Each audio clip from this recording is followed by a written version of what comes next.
Hello and welcome. You're joining us live here on India Today's social media handles. I'm Akshita Nandagopal, and over the next few minutes, I'm going to be essentially getting you a crisp roundup of all the top stories that we're tracking this morning. I know everyone's talking about the entire controversy with regards to the Gyanvapi mosque, and that's essentially dominated headlines today. But a story I think all of you should know about is the fact that we're all suffering right now with huge inflation rates going up as well. And what we're seeing right now, the announcement today was about a price hike in LPG cylinders, LPG cylinders, and that's gone up to such an extent that it's actually crossed the 1,000 mark in Delhi. It's in fact the price rise, if you look at it, is actually 3 rupees and 50 paise, and that is actually a big number because in one go it's gone up by 3 rupees and 50 paise, which means that LPG cylinder prices across the country has more or less crossed the 1,000 mark right now. Now, in Delhi, for example, it was about 800 rupees. Now, with this announcement, it's gone up to 1,003 rupees. Obviously, it's going to hit everyone because these are domestic cylinder prices, cooking gas that's going up. Every single home, those who are dependent on these cylinders, they're going to struggle with prices now skyrocketing. Add to this and coupled with this is the fact that, you've got prices going up for almost every single factor. What's triggered this particular price rise is the fact that you had the surge in transportation costs due to a hike in fuel prices, and was expected that there'll be this sort of domino effect, this ripple effect, where increase in fuel prices would then affect a slew of other factors, would affect a slew of other issues.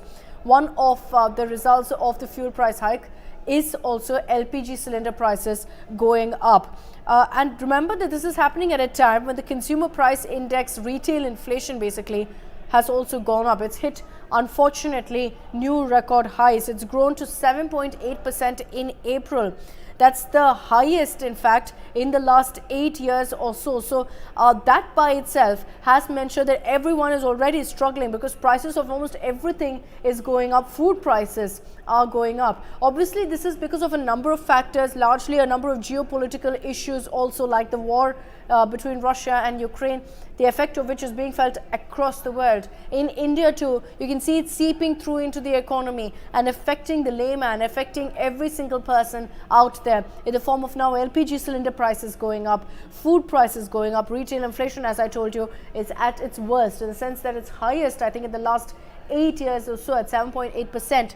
So that is definitely something that's very worrying. The government maintains they're doing everything they can to arrest this kind of a price hike. But obviously LPG cylinder prices going up is something that affects so many people out there. The poor are going to be struggling to be able to get access to any of these cylinders as well. So this is, remember, the prices for unsubsidized. But having said that, it's still going to be something that hits the common man very, very hard. The opposition has latched onto this, saying this is what Modi's Naya India, New India is all about, and they've lashed out at the government, saying clearly nothing has been done to ensure that people do not face the brunt of something like this. And the fact that these prices have gone up has led to a lot of politics as well. We've got a number of reactions that are coming in, particularly on social media, from several opposition leaders, all of them who are highlighting how last year this time the LPG prices were somewhere around 800 rupees. Now it's 1,000 plus, almost 1,030 rupees in some parts of the country.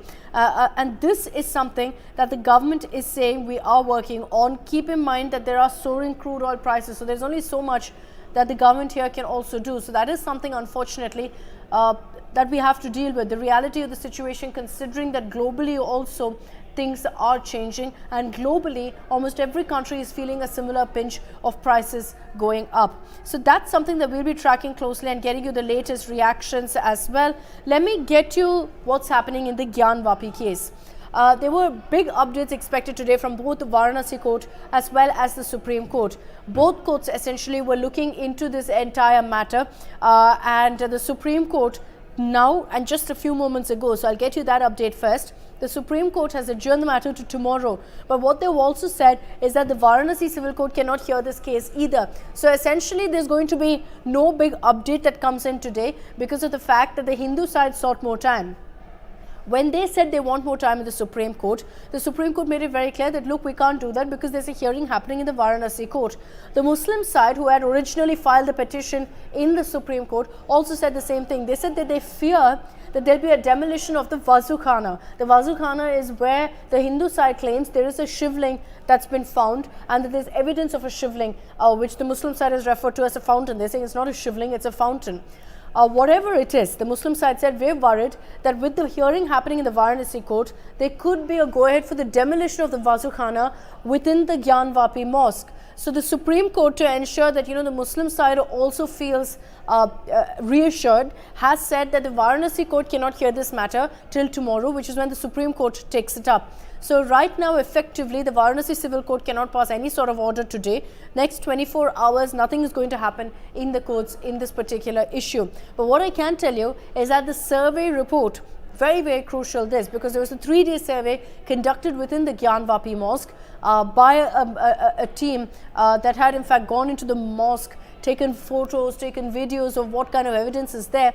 They've submitted their report in a sealed cover to the Varanasi court. The court had in fact asked for this report. It's something that is going to be considered, but is it going to be the ultimate deciding factor? The answer is no, because effectively there has been evidence previously also of Hindu motifs, of symbols, of broken idols, etc., all of that being found within the mosque premises that established more or less that there was a temple before. But what it comes down to is the legality and how the Places of Worship Act of 1991 is interpreted. That's where the courts step in here, because as per the Places of Worship Act of 1991, whatever religious institution was in place in 1947, that remains. You can't change that. So the question is, this particular Gyanvapi mosque, can it be changed into a temple as the Hindu side is demanding here? And that interpretation is a big question mark, because the Places of Worship Act comes in here. The Hindu side is saying it doesn't, because this particular dispute has gone on for many, many years now, pre-independence as well. So that should be kept in mind. Also the other demand, the petition largely is talking about allowing prayers to happen within the mosque. The Supreme Court so far has taken a very balanced view on this, in the sense that they said that seal the area where this claimed shivling is, seal it off completely, but at the same time keep parts of the mosque open, the rest of the mosque open, so people can offer namaz, people can offer prayers. This claimed shivling is in the Wazu Khana area, which is where the Muslims wash their hands and their feet before they go ahead and offer namaz. And so that area has been closed off. So they can still offer their prayers, they can still offer namaz. So that is the current situation within the mosque. But as I mentioned, legally today, there are going to be no updates in this case. But there are a lot of political reactions coming in. This story is pretty much the #1 headline of the day. And you can trust us here on India Today to get you all the updates on that story and much, much more. Those are the 2 stories you need to know about this morning. And remember that we'll continue getting you all the top stories, keeping you updated on these news breaks and much, much more. For the moment, thank you.